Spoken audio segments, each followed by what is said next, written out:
اللہ تعالیٰ کا لاکھ لاکھ شکر ہے کہ اس نے ہمیں مسلمان بنایا ہے اور ہمیں وہ طریقے خود سکھا دیے ہیں کہ جن سے ہمیں اس دنیا میں بھی فائدہ ہو اور آخرت میں بھی فائدہ ہو، کیونکہ اللہ تعالیٰ سے بڑھ کر نہ اس دنیا کو کوئی جانتا ہے اور نہ ہمارے بارے میں کوئی زیادہ بہتر جانتا ہے۔ ہماری نفسیات، ہماری ضروریات، ہمارا ماضی، حال، مستقبل، ہمارا آس پاس، یہ سب کچھ اس کے علم میں ہے، لہٰذا جو رہنمائی وہاں سے آتی ہے وہ سب سے بہترین رہنمائی ہے۔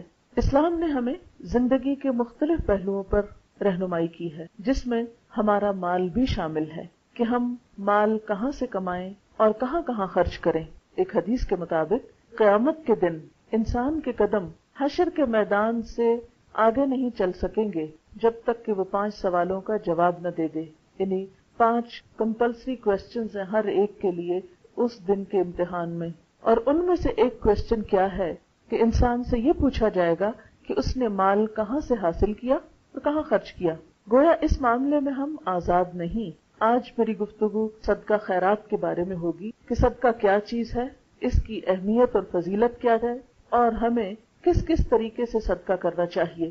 صدقہ کیا ہوتا ہے؟ صدقہ ہر وہ چیز ہے، صرف مال نہیں، صدقہ ہر وہ چیز ہے جو انسان اپنے رزق میں سے، اور رزق میں کیا ہے؟ انسان کا مال بھی ہے، علم بھی ہے، صلاحیتیں، ذہانتیں، انرجیز، جو کچھ بھی ہمیں ملا ہے، یعنی رزق کیا چیز ہے؟ ہر وہ چیز جو ہمیں اللہ تعالیٰ نے بطور نعمت دی ہے، اور خاص طور پر مال، تو اپنے مال میں سے، اپنے رزق میں سے اللہ تعالیٰ کا قرب حاصل کرنے کے لیے دیتا ہے۔ صدقہ وہ چیز ہے جو واجب نہیں، لازم نہیں، انسان اپنی خوشی سے دیتا ہے۔ صدقہ کا لفظ جو ہے صاد دال قاف سے نکلا ہے، صدقہ۔ صدقہ کا مطلب ہوتا ہے اس نے سچ کہا، وہ سچا ہے۔ یعنی جب کوئی شخص کسی کام میں مال لگاتا ہے یا وقت لگاتا ہے یا اپنا انٹرسٹ شو کرتا ہے کسی بھی طرح، تو اس کا مطلب یہ ہے کہ وہ اپنی بات میں سچا ہے، وہ اب سیریس ہے، سنجیدہ ہے۔ اب مثلاً شادی کے وقت مرد کو مہر دینے کا حکم کیوں ہے؟ اسی وجہ سے ہے۔ مہر کو بھی صداق کہا جاتا ہے، اور صدقاتہن کا لفظ قرآن پاک میں، کہ وہ ایک مرد کی سنسیریٹی اور سیریسنس کو شو کرتا ہے کہ وہ آئندہ ایک عورت کی ذمہ داری اٹھائے گا، اس کا نان نفقہ دے گا، اپنی فیملی کو پالے گا۔ اسی طرح کسی بھی چیز میں جب انسان اپنی سچائی ظاہر کرنا چاہتا ہے تو اس سچائی کو ثابت کرنے کے لیے وہ کچھ نہ کچھ قربان کرتا ہے۔ تو مال کی یہ قربانی صدقہ کہلاتی ہے۔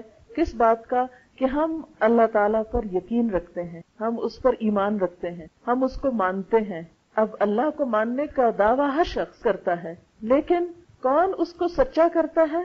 جو اپنا وقت لگاتا ہے، مثلا نماز پڑھ کے وقت لگتا ہے نا ہمارا، یا اپنی انرجی لگاتا ہے، اپنی نیند قربان کرتا ہے، اپنا مال اس کی خوشی کے لیے دیتا ہے۔ تو جو شخص اپنا مال اللہ تعالیٰ کی خوشی کے لیے دیتا ہے، اس کا مطلب ہے کہ وہ اپنی اس بات میں سچا ہے کہ میں اللہ تعالیٰ کو مانتا ہوں کہ وہ دیکھتا ہے، وہ مجھے جزا دے گا، اور وہ سمجھتا ہے کہ میری خرچ کی ہوئی کوئی چیز بالکل نقصان اور خسارے میں نہیں، اس کا ریٹرن ضرور مجھے ملنا ہے۔ دنیا میں انسان کہاں خرچ کرتا ہے؟ جہاں اس کو یقین ہوتا ہے کہ یہاں مجھے ریٹرن ملے گا، ہاں کسی بھی صورت میں، وہاں انسان فوراً اپنا مال لگانے پہ تیار ہو جاتا ہے۔ اسی طرح جس بندے کے دل میں یہ بات جڑ پکڑ جائے، جو بندہ اللہ تعالیٰ کے وعدے کو سچا سمجھے کہ میں تمہیں تمہارا دیا ہوا واپس کروں گا، اور 1 گنا نہیں 700 گنا اور اس سے بھی بڑھ کر ریٹرن دوں گا، تو جو اللہ تعالیٰ کی اس بات کو جتنا سچا سمجھتا ہے اتنا خوشی کے ساتھ اپنا آپ، اپنا مال، اپنے اولاد، اپنا سب کچھ اللہ کی خوشی کے لیے اللہ کے راستے میں لگاتا ہے۔ اور جو شخص شک میں ہوتا ہے اور جس کو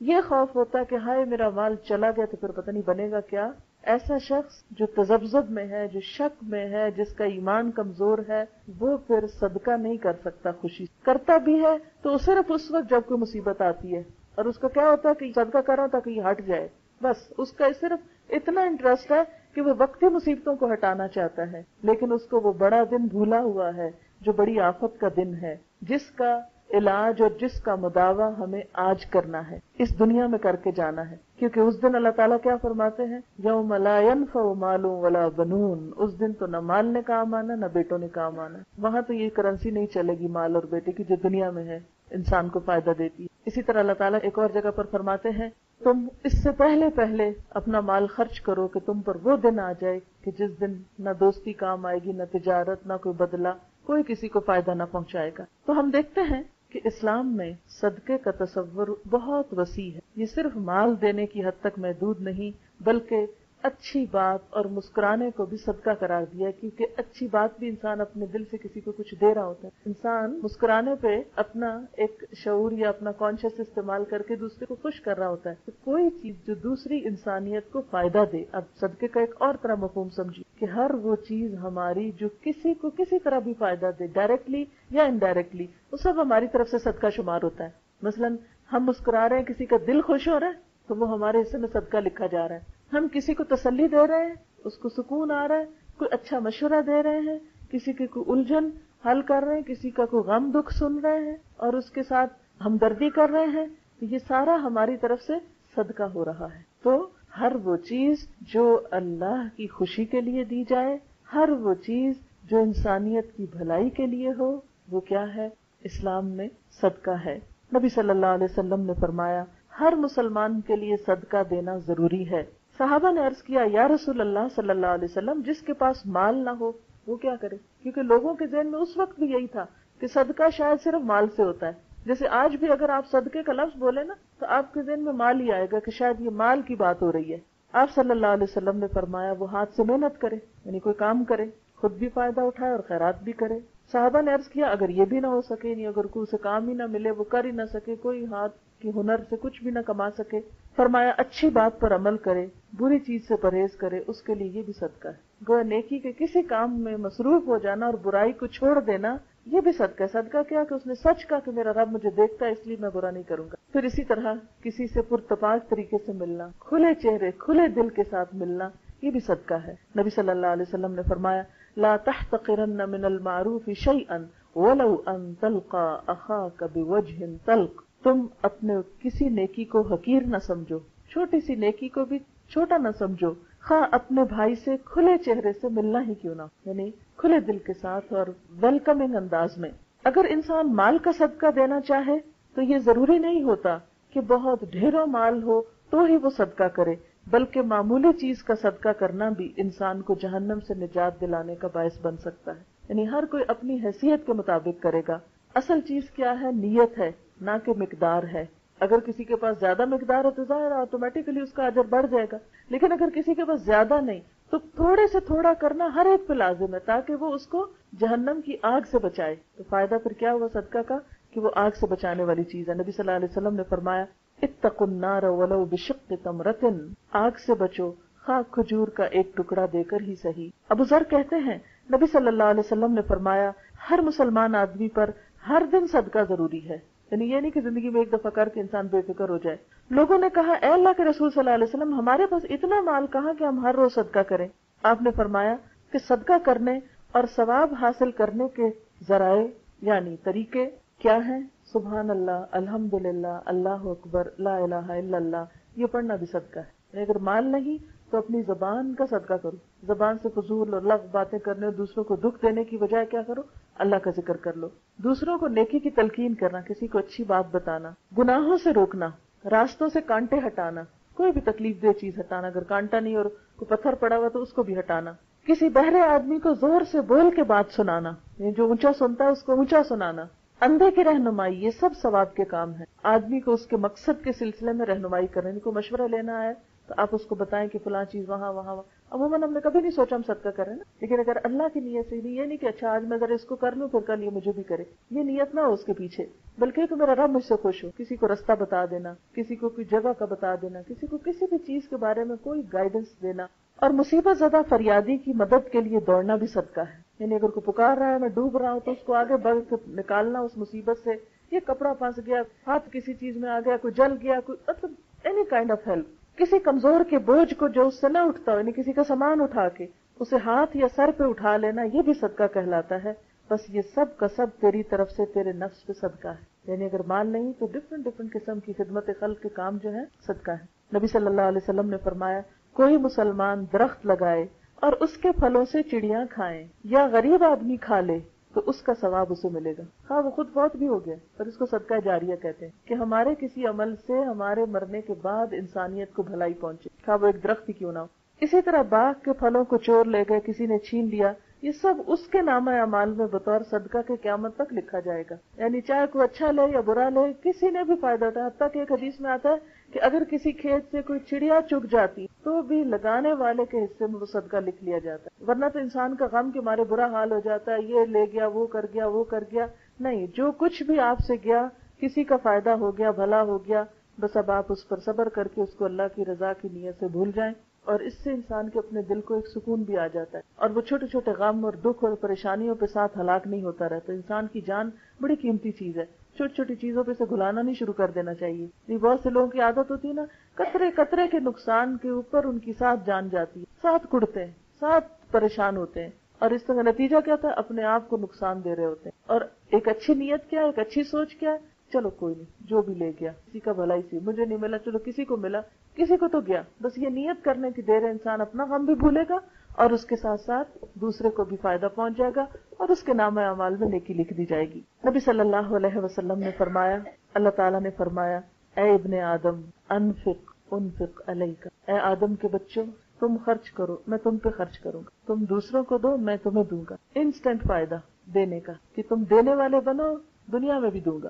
آپ صلی اللہ علیہ وسلم نے فرمایا، جس نے حلال کمائی سے ایک کھجور برابر بھی خیرات کی، اور اللہ تعالیٰ حلال کمائی ہی کی خیرات قبول کرتا ہے، تو اللہ تعالیٰ اسے اپنے دائیں ہاتھ سے لیتا ہے، اور خیرات کرنے والوں کے لیے اس خیر کو اس طرح بڑھاتا رہتا ہے جیسے تم میں سے کوئی اپنے بچھیرے کی پرورش کرتا ہے، یہاں تک کہ ایک لقمہ پہاڑ کے برابر ہو جاتا ہے۔ دنیا میں تو اگر آپ کہیں ایک لقمہ رکھ کے آئے تو جائیں گے تو ایک ہی ملے گا آپ کو، وہ نہیں بڑھتا خود سے خود، لیکن اللہ تعالیٰ کے ہاں وہ ایک لقمہ جو آپ نے کسی غریب کو دیا، وہ لقمہ کیا چیز ہے؟ ایک کھجور، ایک چیز جو ایک دفعہ میں انسان منہ میں لے لے، تو وہ اللہ تعالیٰ کے ہاں ایک نہیں رہتا، وہ ملٹی پلائی ہونا شروع ہو جاتا ہے۔ بس شرط یہ ہے کہ حلال کمائی اور دل کے خلوص سے دی، کہ کسی بندے کے اوپر احسان جتانا نہ ہو، کسی سے اس کا ریوارڈ نہیں چاہیے، کسی کی تعریف نہیں چاہیے، کوئی شہرت نہیں چاہیے، کچھ نہیں چاہیے، بس میرا رب خوش ہو جائے، اس نے مجھے دیا ہے نا تو میں بھی اس کو خوش کرنے کے لیے اس کے نام پر کسی کو دوں۔ جب انسان ایسا کرتا ہے تو اللہ تعالیٰ ایسے صدقے کو اتنا بڑھاتا ہے، اتنا بڑھاتا ہے کہ قیامت کے دن ایک ایک لقمہ پہاڑ برابر اجر ہو کر واپس ملے گا انسان کو۔ حضرت ابن عباس سے روایت ہے، نبی صلی اللہ علیہ وسلم نے فرمایا، صدقہ کرنے سے مال کم نہیں ہوتا۔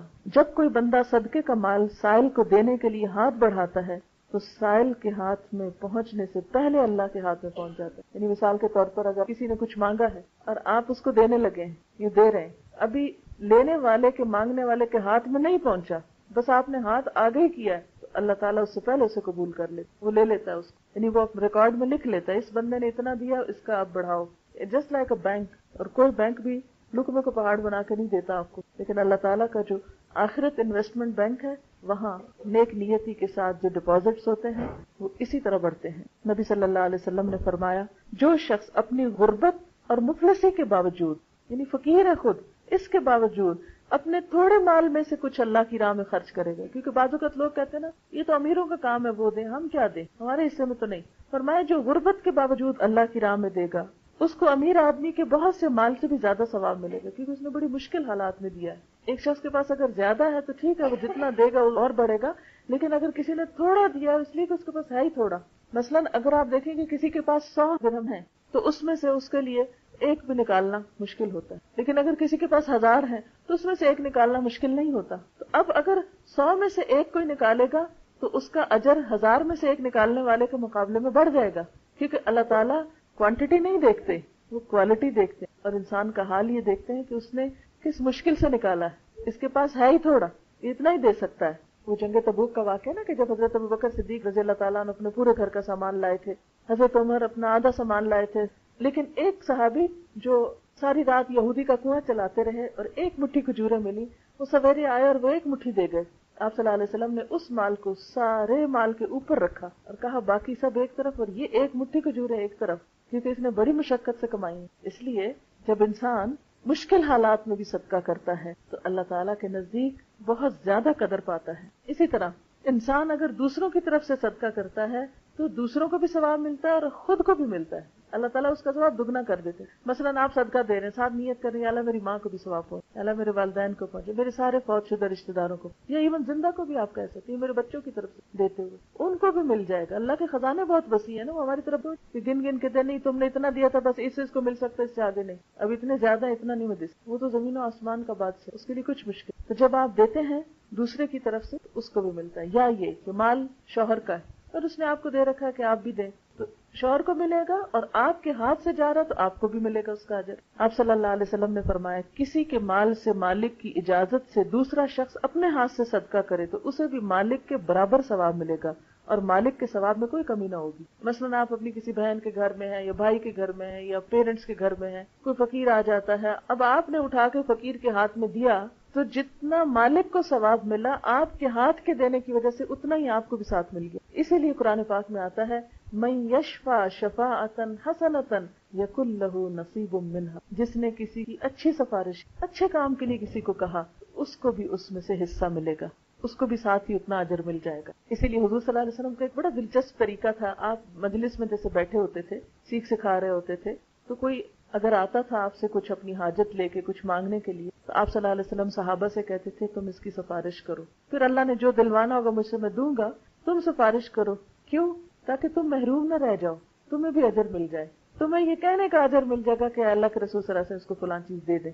اس سے آپ صلی اللہ علیہ وسلم کا ایک اور اتنا پیارا طریقہ سامنے آتا ہے کہ آپ سب کو ساتھ لے کے چلتے ہیں. ورنہ آپ یہ بھی تو کر سکتے تھے ٹھیک ہے مجھ سے مانگا میں دے رہا ہوں بس ختم. نہیں, صحابہ پاس بیٹھے ان کو کہا اچھا تم بھی کہو, ان کو نیکی کمانے کا چانس دیتے ہیں. اسی لیے آپ کو وَكَانَ بِالْمُؤْمِنِينَ رَحِيمًا کہا گیا نا کہ آپ مومنوں پہ بہت مہربان تھے, ان کو نیکی کمانے کے موقع دیتے تھے. یہ بھی کسی کی مہربانی ہوتی ہے کہ وہ ہمارا دھیان کرائے اس چیز کی طرف کہ دیکھو یہ کر لو.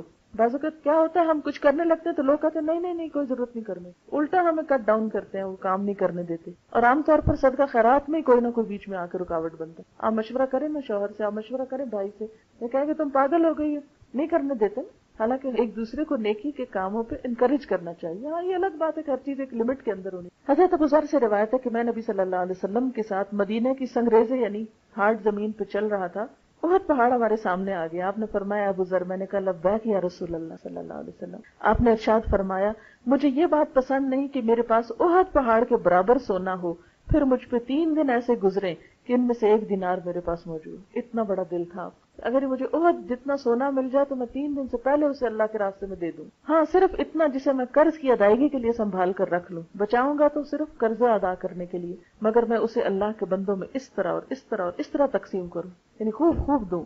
اپنے دائیں اپنے بائیں اپنے پیچھے کی طرف آپ نے اشارہ فرمایا. پھر آپ آگے چلے, پھر فرمایا زیادہ مال و دولت والے وہی قیامت کے دن بہت کم ہوں گے یعنی اجر و ثواب میں, مگر وہ لوگ جو مال کو اس طرح اس طرح اور اس طرح اپنے دائیں اپنے بائیں اور اپنے پیچھے خرچ کریں, اور ایسے لوگ بہت کم ہیں. یعنی قیامت کے دن ان کا اجر و ثواب نہیں ہوگا الا یہ کہ وہ دنیا میں اس سے نیکی کما لیں. میں ایک مندر کو بھی تو انہوں نے ہمیں ایکسپلین کیا کہ یہ مندر بنا کیسے. نا میں زیادہ انٹرسٹڈ تھی کہ وہ مجھے اپنے ریچولز کے بارے میں بتائیں, وہ انٹرسٹڈ تھے کہ ہم مندر کے بارے میں بتائیں پہلے. تو میں نے کہا کہ ٹھیک ہے آپ بتائیں.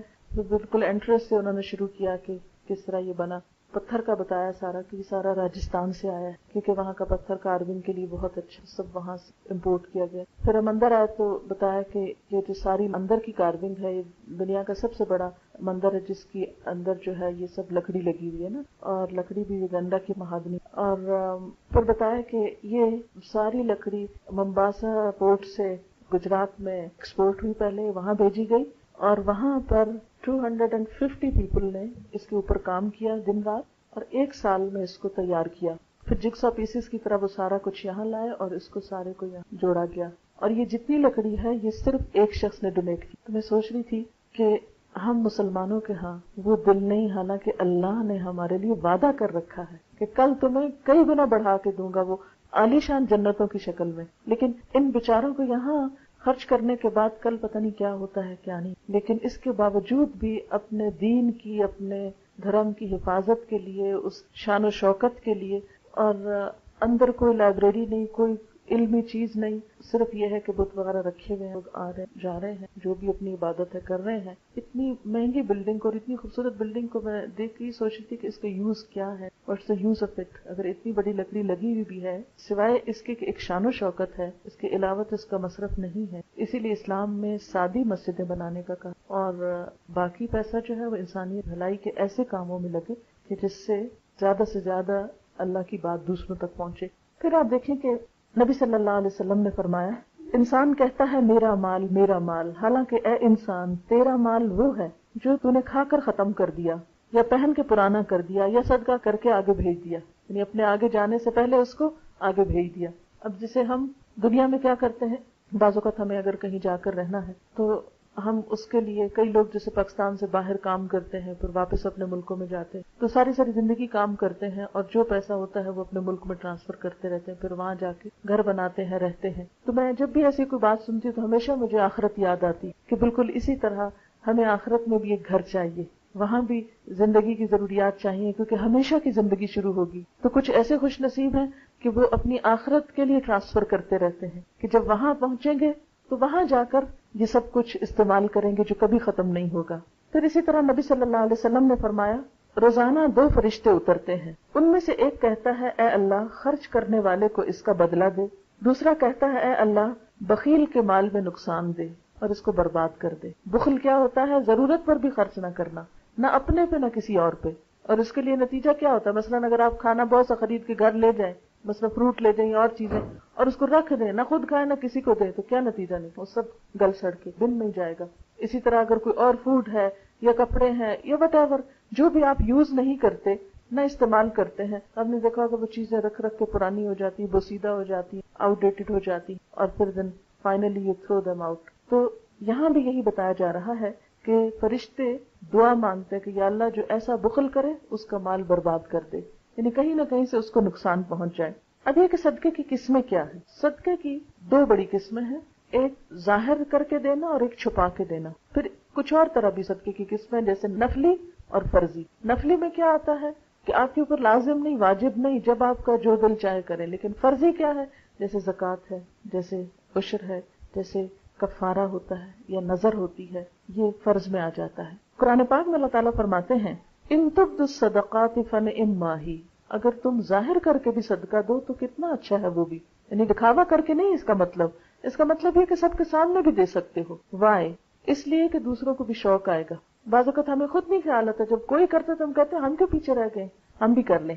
تو ہمیں دیکھ کے کوئی اور کرے گا تو اس کا کیا ہوگا؟ ان سب کا اجر بھی ہمیں ملے گا کیونکہ ہم نے پہل کیوں، کہتے ہیں نا پانی کا پہلا قطرہ. اور وَإِن تُخْفُوهَا، اور اگر تم اسے چھپا کے دو، وَتُؤْتُوهَا الْفُقَرَاءَ، اور اس کو فقراء کو دو، فَهُوَ خَيْرٌ لَكُمْ، تو وہ بھی تمہارے لیے اچھا ہے. وَيُكَفِّرُ عَنْكُمْ مِنْ سَيِّئَاتِكُمْ، اور تمہاری بعض خطائیں گناہ تم سے دور کر دے گا. گویا صدقہ جو ہے وہ گناہوں کو دور کرنے کا ذریعہ بنتا ہے، جیسے بلاؤں کو دور کرنے کا ذریعہ بنتا ہے. اچھا، دوسری آیت میں پتہ چلتا ہے الذین ينفقون اموالهم باللیل والنہار سرا وعلانیۃ فلہم اجرہم عند ربہم ولا خوف علیہم ولا ہم یحزنون. جو لوگ دن اور رات کھلے اور چھپے اپنے مال خرچ کرتے ہیں تو ان کے لیے ان کے رب کے پاس اجر ہے، ان پر نہ کوئی خوف ہوگا نہ وہ غمگین ہوں گے. دن اور رات کا فرق کیا ہے؟ دن کو تو نظر آتی چیز رات کو چھپ جاتی ہے، اور پھر چھپا کے اور دکھا کے دونوں طرح. جب ہم قرآن پاک کی اور احادیث کی مختلف چیزوں کو پڑھتے ہیں تو پتہ یہ چلتا ہے کہ وہ مال جو آپ کسی انسان کو دیتے ہیں اسے چھپا کے دینا چاہیے، کیونکہ یہ کہا گیا نا اگر تم اس کو چھپاؤ اور فقراء کو دو، تو مراد اس سے کیا ہے کہ جب کسی ضرورت مند کو دو تو چھپا کر دو. کیوں؟ تاکہ اس کی عزت نفس کو نقصان نہ ہو.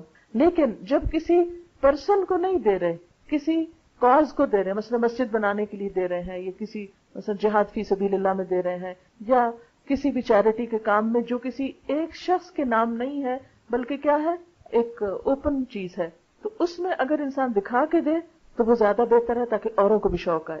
نمبر 2، زکوٰۃ انسان بے شک دکھا کے دے، لیکن جو نفلی صدقہ ہے وہ چھپا کر دے. جیسے مثال کے طور پر نفلی نمازیں کیا ہیں، تہجد وغیرہ، اس کا بہت ذکر نہیں کرنا چاہیے، چھپا کے کرنا چاہیے. اسی لیے نبی صلی اللہ علیہ وسلم نفل گھر پہ پڑھنا پسند کرتے تھے اور فرض نمازیں مسجد میں پڑھتے تھے. تو فرض جیسے زکوٰۃ نظر وغیرہ ہے یہ دکھا کے، اور نفل چھپا کے، کیونکہ وہ انسان کہتے ہیں نا کہ دایاں ہاتھ اس طرح دے کہ بائیں کو پتہ نہ چلے، ایسا شخص اللہ تعالیٰ کے عرش کے سائے تلے ہوگا قیامت کے دن. اللہ تعالیٰ بھی اس کو اپنی پروٹیکشن میں لے گے قیامت کے دن، کیونکہ دنیا میں وہ دوسروں کے لیے پروٹیکشن کا سبب بنا تھا. حضرت ابو ہریرہ کہتے ہیں نبی صلی اللہ علیہ وسلم نے فرمایا، اللہ تعالیٰ 7 قسم کے آدمیوں کو اپنے عرش کے سائے تلے جگہ دے گا جس دن اس کے سائے کے علاوہ کوئی سایہ نہ ہوگا.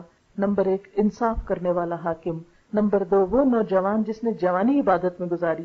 نمبر 3 وہ شخص جس کا دل مسجد میں لگا رہتا ہے، یعنی اس کو مسجد سے محبت ہے. آج جو ٹیمپل میں گئی تو چھوٹے چھوٹے کچھ بچے بھی تھے جو کچھ پڑھ رہے تھے، تو میں نے پوچھا کہ یہ کون ہے، تو کہنے لگے کہ ان کی ہالیڈیز ہیں اور یہ والنٹیئر کرتے ہیں. میں نے کہا ہمارے بچے تو مسجد میں والنٹیئر کرنے نہیں جاتے، نہ کوئی صفائی کرنے جاتے ہیں، نہ کوئی اور خدمت کرنے جاتے ہیں، نہ کوئی کام کرنے جاتے ہیں. ہمیں وقت ہی نہیں کہ ہم وہاں بھی کسی وقت لے جائیں، اور بچوں وہاں چل کے تو اللہ کے گھر کو صاف کر کے آئیں، تھوڑا سا ہم بھی اپنا حصہ ڈال کے آئیں، مینولی کچھ کر کے آئیں. صرف پیسہ ہی دے دینا کوئی بات نہیں ہوتی، اپنی جان بھی تو کبھی دینی چاہیے، اپنا آپ بھی تو کبھی لگانا چاہیے. پھر اسی طرح وہ 2 شخص جنہوں نے اللہ کی خاطر محبت کی، اللہ کی خاطر ہی مل بیٹھے اور اللہ ہی کی خاطر جدا ہوئے، یعنی جن لوگوں کی محبت اور دوستی صرف اللہ کی خاطر ہے، دنیا کا کوئی لالچ اور غرض بیچ میں نہ ہو.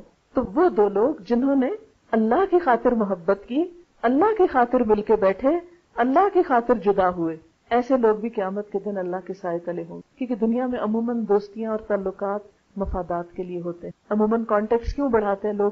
کہ کوئی فائدے اٹھائیں. جو شخص اس لالچ کے بغیر کانٹیکٹ رکھتا ہے کسی سے، صرف اللہ کی محبت میں کہ کسی کے پاس بیٹھ کر میں اللہ کو یاد کر سکتا ہوں، اللہ کی محبت میرے اندر اضافہ ہوتی، دنیا کی کوئی غرض اور لالچ اس کے پیچھے نہیں ہے، تو ایسا شخص جو ہے وہ بھی قیامت کے دن اللہ کے عرش کے سائے تلے ہوگا.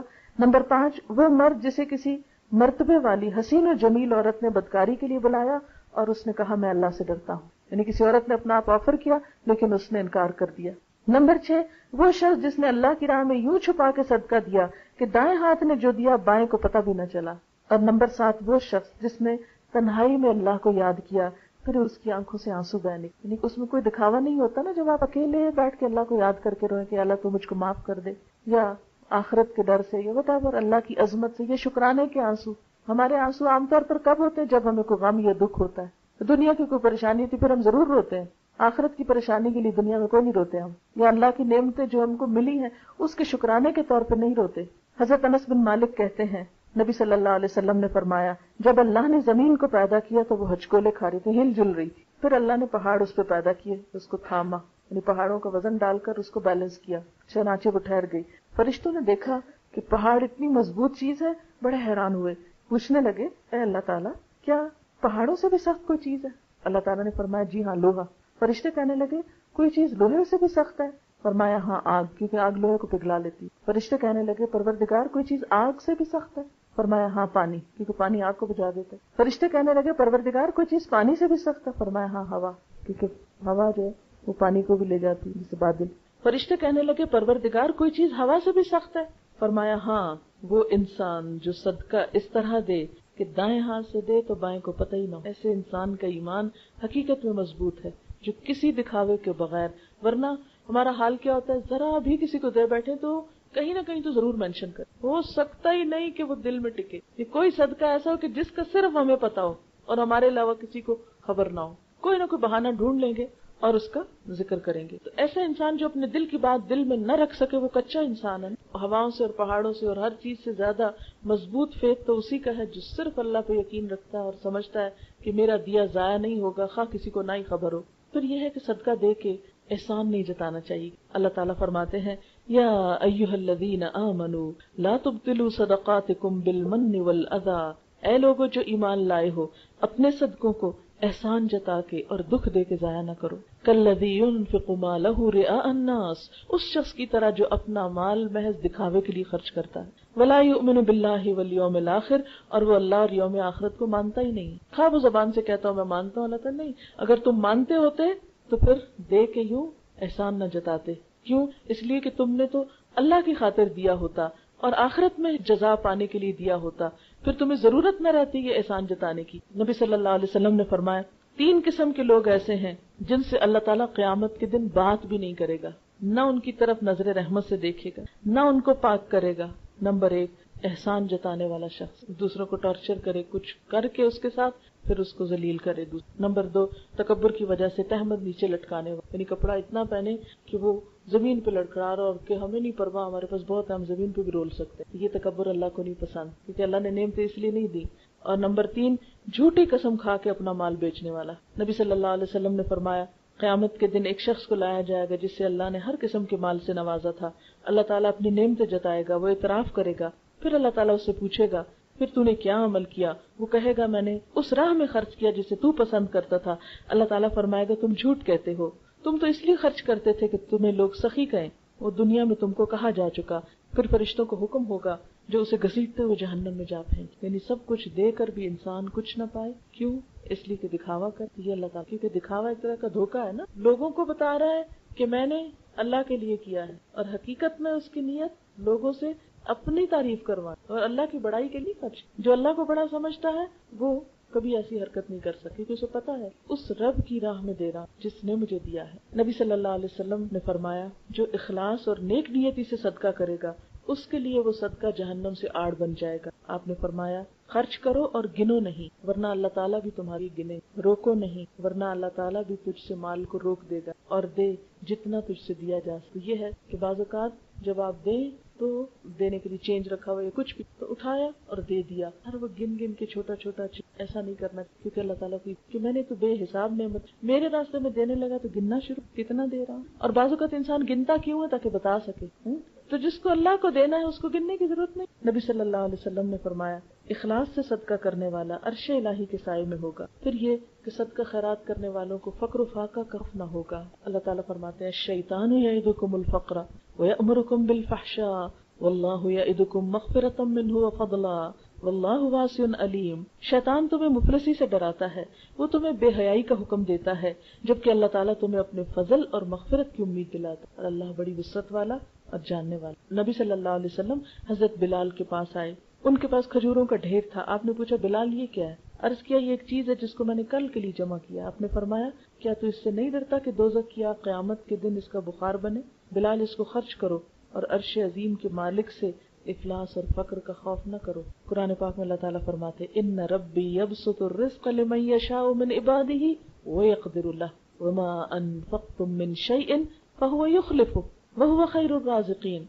اللہ جس کے لیے رزق چاہتا ہے خوب وسیع کر دیتا, بڑھا دیتا, زیادہ سے زیادہ اس کو ملٹیپلائی کر دیتا, اور جس کے لیے چاہتا ہے تنگ ان نون ریزن سے برکت اٹھتی جاتی ہے, خوف مبتلا ہو جاتا. اور فرمایا جو بھی چیز تم خرچ کرو گے اللہ تعالیٰ اس کے اور یخلف, اخلف یخلف, اخلاف کہتے ہیں پیچھے اور لانا. تم آگے نکالتے جاؤ, پیچھے سے فریش اور تازہ اور نئی اور آتی چلی جائے, اور وہ بہترین رزق دینے. نبی صلی اللہ علیہ وسلم نے فرمایا, اور یہ بات آپ نے قسم کھا کے فرمائی, صدقہ کرنے سے مال کم نہیں. کیونکہ ہمارا خوف یہ ہوتا ہے نا کہ دے کے پھر ہمارے پاس کیا ہوگا. ٹھیک ہے انسان اپنے لیے استعمال کرے, کیونکہ خود پہ خرچ کرنا بھی وہ بھی ایک ثواب ہے, بیوی بچوں پہ خرچ کرنا بھی ثواب ہے, لیکن جب اللہ کی راہ میں دینے لگے تو یہ نہ سوچے کہ ختم ہو جائے گا. فرمایا صدقہ کرنے سے مال کم نہیں ہوتا بلکہ اس میں برکت ہوتی ہے, مال بڑھتا ہے, اور کسی کے قصور کو معاف کرنے سے اللہ عزت بڑھا. یعنی اگر کسی نے ہمارے ساتھ کوئی زیادتی ہے, کوئی غلطی, تو ہم اس کو معاف کر دیں یہ سوچ کے کہ اللہ تعالیٰ ہمیں بھی معاف کر دے, ایسے انسان کی عزت بڑھتی. اور جو کوئی تواضع اختیار کرتا ہے اللہ تعالیٰ اس کو بلندی عطا, جو جھک جاتا ہے اللہ اس کو بڑا کر دے. آپ صلی اللہ علیہ وسلم نے فرمایا جو آدمی اپنے زائد مال میں سے دیتا ہے وہ لینے والے سے افضل نہیں جبکہ لینے والا محتاج ہو. نبی صلی اللہ علیہ وسلم نے فرمایا ایسے لوگوں کی طرف دیکھو جو تم سے کم تر ہوں, ان کی طرف مت دیکھو جو مال و دولت میں تم سے بڑھ کر ہوں. اس طرح زیادہ لائق ہے کہ تم اللہ کی ان نعمتوں کی ناقدری نہ کرو جو اس کی طرف سے تم پر. کیونکہ انسان اگر اپنے سے بڑوں کو دیکھتا رہے گا تو دل میں حسرت اور غم اور افسوس آئے گا کہ ہمارے پاس کیوں نہیں, اور اس طرح جو ہے اس کے بارے میں بھول جائے, شکر نہیں ادا. اب یہ ہے کہ صدقہ خیرات کس کس چیز کا ہونا چاہیے. قرآن پاک میں اللہ تعالیٰ فرماتے ہیں کہ جو کچھ تم نے کمایا ہے اور جو تم نے زمین سے نکالا ہے اس میں سے اچھی چیزیں اللہ کی راہ میں خرچ کرو, اور کوئی ردی چیز دینے کا ارادہ مت کرو. حالانکہ وہی چیز اگر کوئی تمہیں دے تو تم اسے ہرگز قبول نہ کرو اللہ یہ کہ تم چشم پوشی کر جاؤ. جان لو بے شک اللہ بے نیاز اور تعریف والا ہے. اس سے دو باتیں پتہ چلتی, ایک تو یہ کہ انسان کے ہاتھ کی کمائی, دوسرا یہ کہ زمین میں کچھ اگا کے اس سے جو کچھ نکلتا ہے اس میں سے خرچ کرنا, اور پھر یہ ہے کہ اس میں سے ردی بیکار اور فالتو چیزیں جو ہیں ان کو صدقے کے نام پہ مت دو، بلکہ صدقہ اچھے مال میں سے کرو. کیوں ردی نہ دو؟ اس لیے کہ اگر تمہیں کوئی ردی دے تو تم کو کیسا لگے، تمہیں کوئی فضول بیکار چیز دے تو تمہیں کیا پسند آئے. نبی صلی اللہ علیہ وسلم نے فرمایا ان اللہ طیب لا يقبل الا طیبا، اللہ پاک ہے اور پاک ہی چیز قبول کرتا ہے. اصل میں یہ جو ہم دیتے ہیں نا کسی ضرورت مند کو، فقیر کو، کسی بھی کام میں، تو ہم سمجھتے ہیں ہم اس کو دے رہے ہیں، وہ حقیقت میں اس کو نہیں دے رہے ہوتے، وہ اللہ کو دے رہے ہیں. اور انسان اگر اس وقت تھوڑی دیر کے لیے سوچے کہ میں اللہ تعالیٰ کے لیے یہ دے رہا ہوں، دنیا کے لیے تو میرا دل اتنا کھلا اور اللہ کے لیے دینے کے لیے بس یہی ہے، اور فضول اور فالتو چیز جو بیکار ہو چکی. اس کا یہ مطلب نہیں کہ جیسے کپڑے چھوٹے ہو جاتے ہیں یا پرانے ہو جاتے ہیں یا ہمارے کام کے نہیں رہتے تو ہم ان کو گھر میں ہی رکھیں کہ یہ تو مجھے پسند نہیں تو اس لیے نہیں، ان کو بھی نکال دینا چاہیے. لیکن خاص طور پر اللہ کی خوشی کے لیے، یعنی وہ تو آپ اس لیے دے رہے ہیں کہ قرآن پاک میں حکم ہے کہ لوگوں نے پوچھا کیا خرچ کریں تو اللہ تعالیٰ نے فرمایا جو ضرورت سے بچ جائے اس کو دے دو. تو اس میں وہ سب چیزیں آ جاتی ہیں جو ہماری ضرورت کی نہیں ہم دے سکتے ہیں. لیکن خصوصاً جب اللہ کی خوشی اور رضا حاصل کرنے کے لیے، اللہ کا قرب پانے کے لیے خرچ کریں تو اس وقت پھر بہترین چیز نکالے.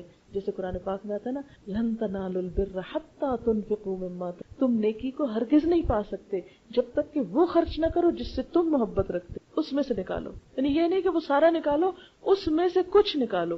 جب یہ آیت اتری حضرت ابو درداء کے 2 باغ تھے، ان میں سے جو بہترین تھا وہ انہوں نے حضور صلی اللہ علیہ وسلم کو کہ آپ اپنا ہاتھ بڑھائی، اللہ کے رسول صلی اللہ علیہ وسلم میں دینا چاہتا ہوں. اس میں کھجور کے 600 درخت. آپ سوچیں ایک درخت کی بھی کتنا پھل آتا، 600 درخت کا کتنا بڑا مال ہو. پھر اسی طرح حضرت زید بن حارثہ نے اپنا گھوڑا دے دیا. پھر اسی طرح کسی نے کچھ کسی نے کچھ. پھر اسی طرح برا بن عازب کہتے ہیں ہم گروہ انصار کھجوروں والے تھے، ہم میں سے ہر کوئی اپنی قلت و کثرت کے موافق کھجوریں لے کر آتا، کوئی 1 خوشہ کوئی 2 خوشے مسجد میں لٹکا دیتا. اہل صفہ کا حال یہ تھا کہ ان کے پاس کھانے کو کچھ نہ ہوتا تھا. اہل صفہ کون تھے؟ مختلف قبیلوں کے دور دراز کے آئے ہوئے لوگ جو اپنا گھر بار کام کاج بیوی بچے چھوڑ کے اسلام کی خاطر حضور کے پاس آ کے رہے تھے کہ دین بھی سیکھتے تھے اور ساتھ جہاد کے لیے بھی نکلتے تھے آپ کے ساتھ. تو وہ چونکہ اپنی کوئی کمائی نہیں کر سکتے تھے، مدینہ میں ان کا کوئی گھر نہیں تھا، کوئی ان کا بزنس نہیں تھا، کچھ اور نہیں تھا، کیونکہ اگر وہ ان چیزوں میں پھر لگ جاتے تو پھر دین کون سیکھتا حضور صلی اللہ علیہ وسلم سے، اور اگر وہ لوگ نہ سیکھتے تو ہم تک کیسے پہنچتے. بہرحال اب ہوا یہ کہ لوگ آ کے اپنی کھجوریں وہاں رکھ دیتے. اب ہوتا یہ کہ جب کوئی ان میں سے آتا اور انہیں بھوک لگتی تو وہ کیا کرتے کہ اس سے کچھ کھجوریں گرا لیتے، کوئی خشک گرتی کوئی تر گرتی وہ کھا لیتے. جنہیں نیکی کی رغبت نہ ہوتی وہ ایسے خوشے لاتے جن میں ناقص اور ردی کھجوریں ہوتی اور ٹوٹے پھوٹے ہوئے لے کر آتے. تب اللہ تعالیٰ نے یہ آیت نازل کی. برا کہتے ہیں کہ اس کے بعد ہر شخص اچھی کھجوریں لاتا، یعنی یہ لوگ جو اسلام کی خاطر نکل کر آئے ہیں ان کو تم ردی کھجوریں دے رہے.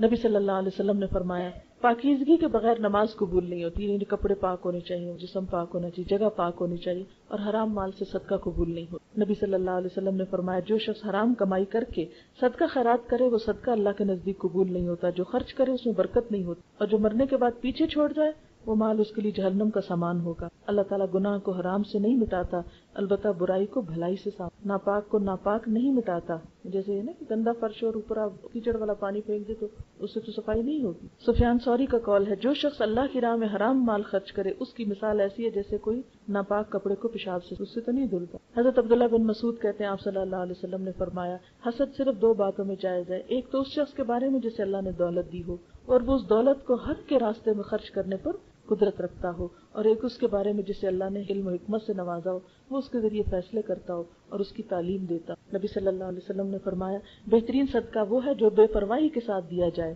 بے پرواہی کے ساتھ یہ کہ انسان اسے دیکھ کے پھر کسی غم میں نہ مبتلا ہو، کیونکہ بعض اوقات انسان دینے کے بعد پھر کیا ہوتا ہے، پھر پریشان ہونے کیوں دیا، نہ دیتا تو اللہ تعالیٰ بھی آزماتا ہے نا. بعض اوقات دینے والے کو کسی اور مشکل میں ڈال دے کہ اب یہ کیا کرتا ہے، اپنے دینے پہ تو ریگریٹس. اور شروع کر اس سے جس کا نفقہ تجھ پہ واجب ہے، یعنی ایک شوہر کو جیسے مال کمانے والا گھر میں تو اس کو کیا حکم ہے، پہلے بچوں پھر باہر. نبی صلی اللہ علیہ وسلم نے فرمایا اے ابن آدم اگر تو زائدہ ضرورت مال اللہ کی راہ میں خرچ کرے گا تو تیرے لیے بہتر ہوگا، اور اگر تو اسے روکے گا تو تیرے لیے برا ہوگا، اور بقدر کفاف مال پر تو ملامت کے لائق نہیں.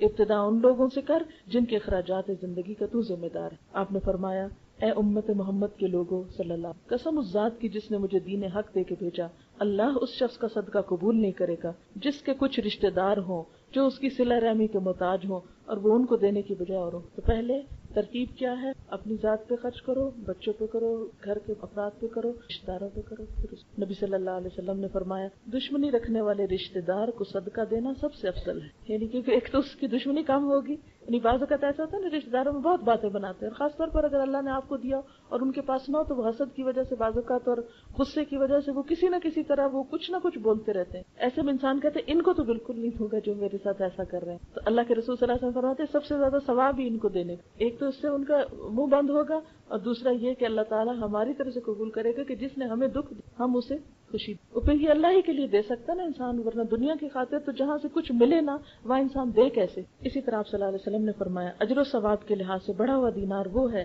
جو آدمی اپنے بال بچوں پہ اور زیر کفالت لوگوں پہ خرچ کرتا ہے، اور وہ دینار بھی جو مجاہد اپنے گھوڑے پہ صرف کرتا ہے اور اس پر سوار ہو کر جہاد کرتا ہے، اور وہ دینار جو انسان اپنے مجاہد ساتھیوں پہ خرچ کرتا ہے. یعنی ایک شخص دین کے لیے نکلا ہے اور اپنی سواری لے کر نکلا ہے، یا یہ کہ اس کے ساتھ اور نکلے ہیں تو وہ اپنے پہ بھی خرچ کر رہا ہے اور ان پہ بھی خرچ کر رہا ہے. اس میں مجھے عبداللہ بن مبارک کا واقعہ یاد آ. انہوں نے اپنے سال کو 3 حصوں میں بانٹا ہوا تھا. بہت مجھے ان کی زندگی آئیڈیل لگتی. وہ کیا کرتے تھے کہ 4 مہینے بزنس کرتے، اگلے 4 مہینے جو ہوتے تھے وہ تعلیم دیتے، اور جتنے طالب علم آتے تھے ان کو اپنے ہاتھ سے خرچ کرتے خود، اور پھر اگلے 4 مہینے یا حج کے لیے نکلتے یا جہاد کے نکلتے. اچھا لوگوں کو کہتے کس کس نے حج پہ چلنا ہے، اپنے پیسے جمع، سب پیسے جمع، پھر کیا کر کے رکھتے اپنے پاس سے خرچ. جب لوگ حج کر کے آ جاتے پھر کہتے یہ لوگ اس طرح. تو اللہ تعالیٰ ان کی 4 مہینوں کی کمائی میں اتنی برکت ڈال کہ وہ بیک وقت تعلیم بھی دیتے تھے اور نیکی کے کام کے لیے، جہاد کے لیے، اس کے لیے بھی نکلتے تھے، اور صدقہ خیرات بھی خوب کرتے تھے. ٹائم مینجمنٹ ہے نا کہ آپ اپنے ٹائم کو مینج کر لیں.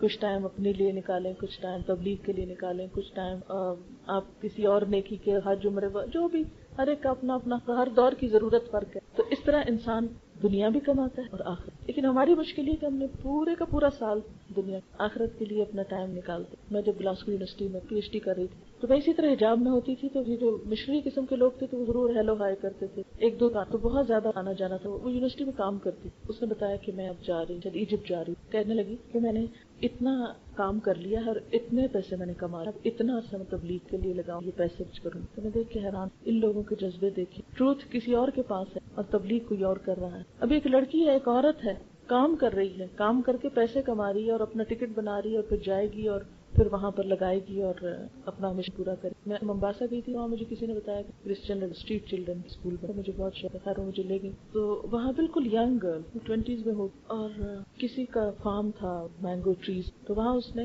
ہٹس ڈالی اور 300+ چلڈرن، اور کہتی کہ میں نے 40-45 سے شروع کیا، اتنے سے بچے، اور پھر وہ جو اوروں کو پتہ چلنے لگا تو اور بھی آنے. یہ صبح سے شام تک میرے پاس رہتے ہیں، اور 3-4 ہٹس ٹیچرس، 2-3 عورتیں کھڑی ہو تو کہتی کچھ مسلم پنجابی پہ میں 8 منٹ میں جس دن ہوتا ہے یہ دن میں ایک ونس فوڈ ہوتا ہے. اتنی اس لڑکی کے چہرے پہ خوشی اور وہ ان کے بیچ گھوم رہی ہے. ہم نے پوچھا کیسے شروع کیا؟ کہتے بس ایسے ہی شروع کیا تھا، بہت ہمبل سٹارٹ تھا، اور پھر لوگوں کو جب فائدہ پہنچ تو آتے گئے. کہتے کچھ تو آرفن ہے بالکل اور کچھ سنگل پیرنٹس، کچھ، لیکن یہ ہے کہ جو خوشی بازاروں میں جو غلط لڑکی ارلی پریگننٹ ایڈکشن، کہتی یہ بائی دا ٹائم یہ واپس جاتے ہیں جا کے اتنے تھکے اور سو جاتے ہیں، خرابیوں کے لیے ان کے پاس ٹائم. میں نے کہا تمہارا ہسبینڈ کیا کہتی؟ وہ بھی یہاں ہے، وہ اس نے چھوٹی ایسی گاڑیاں 2-3 کھڑی تھی. کہتے کہ جو لڑکے ہوتے ہیں نا ان کو وہ گاڑیوں کا کام وہ بھی یہی. اب آپ خود سوچیں کہ کیا اس کا دل نہیں، وہ گندے بندے بچوں میں سویر سے رات تک ان کے ساتھ لگی اور کام کر رہی. ایٹ لیسٹ وہ بچے جرم تو نہیں کر رہے باہر مل کے جو دوسروں کے لیے شامت بلاتے ہیں. کوئی بورڈ نہیں باہر لگا ہوا تھا، کوئی باہر نام نہیں، کوئی بڑے بڑے اور کچھ نہیں، اندر کام، وہ بچے کھیل رہے ہیں، لکھ رہے ہیں، پڑھ رہے ہیں، ٹیچر بیچ میں بیٹھے، بالکل سمپل.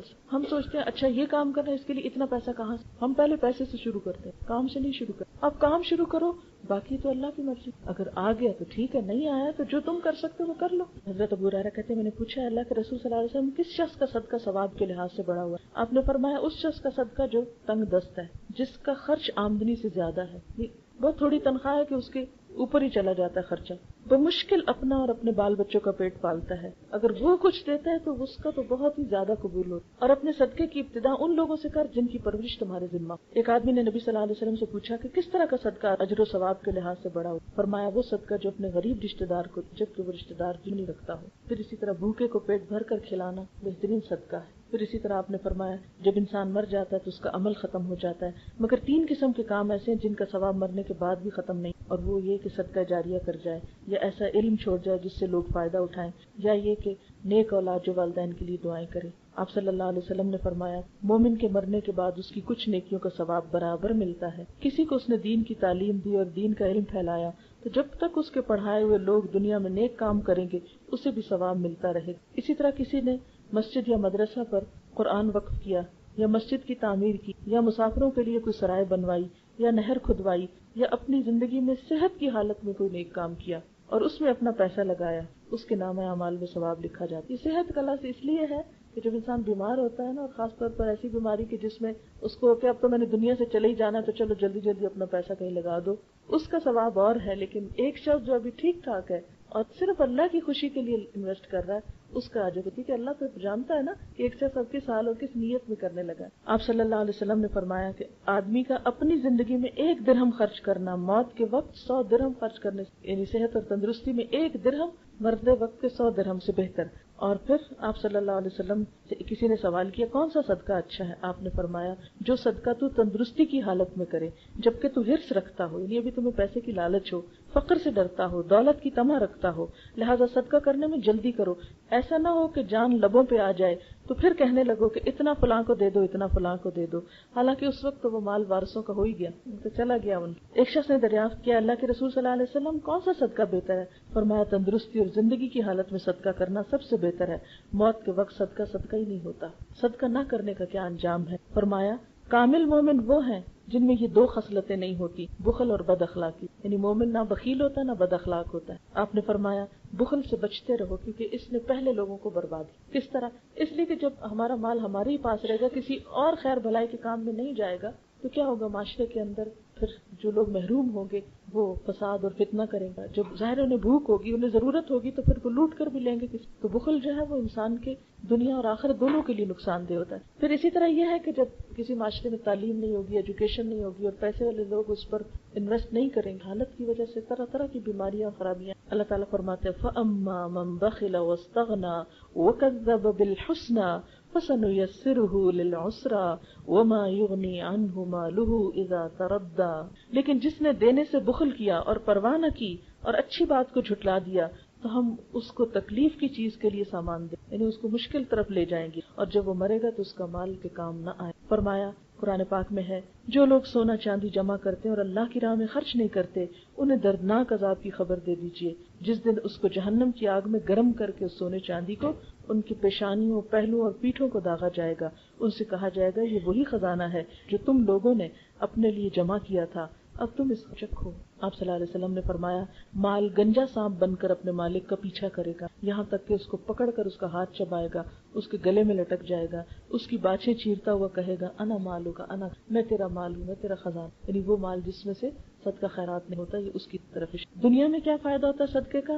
نمبر 1 اللہ تعالیٰ کے غصے کو صدقہ ختم کرتا ہے اور بری موت۔ نمبر 2 آپ نے فرمایا صدقہ کرنے میں جلدی کرو کیونکہ بلائیں صدقے سے آگے نہیں بڑھتی، یعنی وہ ان کو ادھر روک لیتا ہے، صدقے سے رک جاتی۔ صدقہ برائی کے 70 دروازوں کو بند کرتا ہے، انسان کی کجی کو درست کرتا ہے، انسان کے اندر جو دل کی سختی، ٹیڑھا پن اور برے اخلاق وغیرہ ہیں، صدقہ کرنے سے ان میں کمی ہے، گویا اچھا اخلاق پیدا ہوتا ہے، بری موت سے بچاتا ہے اور بھوکے کا پیٹ بھرتا ہے۔ فرمایا جو کسی مسلمان کو کپڑا پہنائے گا تو جب تک اس کے بدن پر ایک دھجی بھی ہوگی یہ پہنانے والا اللہ کی حفاظت میں۔ پھر دنیا میں ایک اور فائدہ ہے، ایک حدیث میں آتا ہے، صحیح مسلم کی حدیث ہے، اٹس ویری امیزنگ اسٹوری، کہ ایک آدمی میدان میں جا رہا تھا کہ اچانک اس نے گھرے ہوئے بادلوں میں سے کسی کو یہ کہتے سنا، یعنی بادل سے آواز آئی اے بادل فلاں شخص کے باغ کو جا کے سیراب۔ تو وہ بادل ایک طرف کو گیا اور ایک سیاہ مٹی والی پہاڑی زمین میں اس نے اپنا سارا پانی انڈیل دیا، وہاں ساری بارش ہو، وہاں ایک نالا تھا، اس نے سارا پانی اپنے اندر سمیٹا اور بہہ نکلا۔ تو یہ مسافر پانی کے ساتھ ساتھ چلا، آگے چل کر دیکھتا ہے کہ ایک آدمی اپنے باغ میں کھڑا بیلچے سے پانی کا رخ موڑ رہا ہے تاکہ اپنے درختوں کو سینچے۔ باغ والے سے اس مسافر نے پوچھا اللہ کے بندے تیرا کیا نام ہے؟ اس نے وہی نام بتایا جو بادلوں میں اس نے سنا تھا۔ باغ والے نے اس سے پوچھا تم نے میرا نام کیوں پوچھا؟ مسافر نے کہا میں نے گھرے ہوئے بادلوں میں سے کسی کو یہ کہتے سنا جا فلاں شخص کے باغ کو سیراب کر، تو بتا تو اپنے باغ میں ایسا کون سا عمل کرتا ہے جس کی وجہ سے اللہ کی یہ رحمت تم پہ ہے؟ باغ والے نے کہا جب یہ بات تم مجھے پوچھ بیٹھے ہو اور تمہیں پتا چل گیا تو میں بتاتا ہوں، ورنہ میں نے کبھی یہ بات کی۔ اس باغ سے مجھے جو کچھ حاصل ہوتا ہے اس کے 3 حصے کرتا ہوں، 1/3 اللہ کے نام پہ دیتا ہوں، 1/3 میں اور میرے بچے کھاتے ہیں، اور 1/3 اسی باغ میں دوبارہ لگتا۔ تو اللہ تعالیٰ کو اس کی یہ تقسیم جو تھی اور اعتدال خود بھی استعمال کر رہا ہے، دوسروں کو بھی دے اور انویسٹ آئندہ باغ کو بڑھانا بھی کر رہا ہے۔ تو زندگی میں عموماً یہ ہوتا ہے نا کہ جب آپ بزنس کرتے ہیں تو سارا انویسٹ نہیں کر سکتے دوبارہ، ٹھیک ہے بزنس بڑھائیں اپنا، لیکن اس کے ساتھ ساتھ خود پہ اور بچوں پہ بھی خرچ، اللہ کی راہ۔ آخرت میں کیا فائدہ ہے؟ قیامت کے دن حساب کتاب ختم ہونے تک صدقہ کرنے والا اپنے صدقے کے سائے میں رہے گا، امبریلا بن جائے۔ اس دن بہت دھوپ ہے نا، بہت گرمی ہے، لیکن جس نے صدقہ کیا ہوگا اس کے ساتھ ساتھ سایہ چلے گا۔ آپ صلی اللہ علیہ وسلم نے فرمایا صدقہ کیا کرو کیونکہ صدقہ تم کو دوزخ سے بچائے گا۔ اب کیا خرچ کریں؟ طیب اور پاکیزہ اور حلال. کیا نہ کریں؟ ردی اور بیکار اور حرام. کیوں کریں؟ دل کی پاکیزگی کے لیے، اللہ کی رضا کے لیے، نفس کی ثابت قدمی کے لیے. کس پر کریں؟ والدین پر، رشتہ داروں پر، مسافروں پر، یتیموں پر، مسکینوں پر، سوالیوں پر. کب کریں؟ دن رات میں، اپنی زندگی میں، جوانی میں، صحت اور فراغت اور ایسے کاموں میں جو مرنے کے بعد بھی صدقہ جاریہ بنے. کیسے کریں؟ اعلانیہ بھی کریں، چھپا کے بھی کریں. اگر مال خرچ نہ کر سکیں، مال ہے نہیں تو کیا کریں؟ کسی سے اچھی بات کریں، مسکرایا کریں، ذکر اور اذکار کیا کریں، دوسروں کی خدمت کیا کریں. کیا خرچ کرنے سے مال کم ہوتا ہے؟ کئی گنا لوٹا کے واپس. اضعاف و مضاعف کلفظ. خرچ کرنے کا فائدہ کیا؟ نمبر 1 اللہ تعالی کی بخشش ملتی، اللہ کا فضل آتا، برائیاں دور ہوتی، خوف اور غم سے نجات میں، بری موت سے صدقہ بچاتا. خرچ کیا ہوا ضائع بھی ہو جاتا ہے. جی ہاں، احسان جتا کے، اذیت دے کے، دکھاوا کر کے. قبولیت کب ہوتی ہے صدقے کی؟ اخلاص سے، اچھی نیت سے، احسان نہ جتا کے، ریاکاری سے بچ، اذیت نہ دے کے. ہم اللہ کی راہ میں خرچ کیوں نہیں کرتے؟ شیطان ہمیں فقر و فاقہ سے ڈراتا ہے، برے کاموں کو پرکشش بنا کر دکھاتا ہے، ان میں خرچ کرنے کی ترغیب. کیونکہ جب مال ہے اچھے میں نہیں استعمال ہوگا تو وہ کہیں تو ہوگا، پھر وہ بری چیزوں میں تو لگ جاتا ہے. یہ وجہ کہ آج ہم دیکھتے ہیں کہ مسلمانوں کا مال زیادہ سے زیادہ اسراف، دکھاوے، نمائش، نمود اور فالتو فضول چیزوں میں پہنچ جاتا ہے، لیکن انسانیت کی بھلائی کے حقیقی کاموں کے لیے مشکل ہو جاتی. اور پھر آپ دیکھیں کہ ہم کہاں کہاں خرچ کرتے ہیں. اگر ہم لسٹ بنائیں، کپڑوں کے ہونے کے باوجود مزید کپڑے خریدتے ہیں، ایکسیسریز اور چیز. پھر اسی طرح کہاں شوق سے کرتے ہیں، مثلاً اپنی خوبصورتی کے لیے میک اپ وغیرہ، اس میں ہزاروں روپے بھی ہم پارلر میں لگائیں. پھر اسی طرح یہ آرائشی سامان پہ خرچ، اینٹیکس پہ خرچ کر، اور زیادہ سے زیادہ ایسی چیزوں پر جو ہمیں دنیاوی اعتبار سے مرتبہ اور پھر اسی طرح دکھاوے. یعنی بعض اوقات ایک چیز ہوتی ہے ہمیں دکھاوے کے لیے نئے ماڈل کی کار کہ دوسروں کو ہم امپریس کر سکیں. پھر یہ ہے کہ اللہ تعالیٰ ہم سے کیا چاہتے ہیں کہ ہم کہاں خرچ کریں. وہ چاہتے ہیں کہ اللہ کے بندوں پر بھی خرچ کریں، اللہ کے دین کے راستے میں بھی خرچ کریں، تاکہ اللہ تعالیٰ قیامت کے دن میں کئی گنا لوٹائے. سبحانک اللہم و بحمدک، نشہد ان لا الہ الا انت، نستغفرک و نتوب الیک.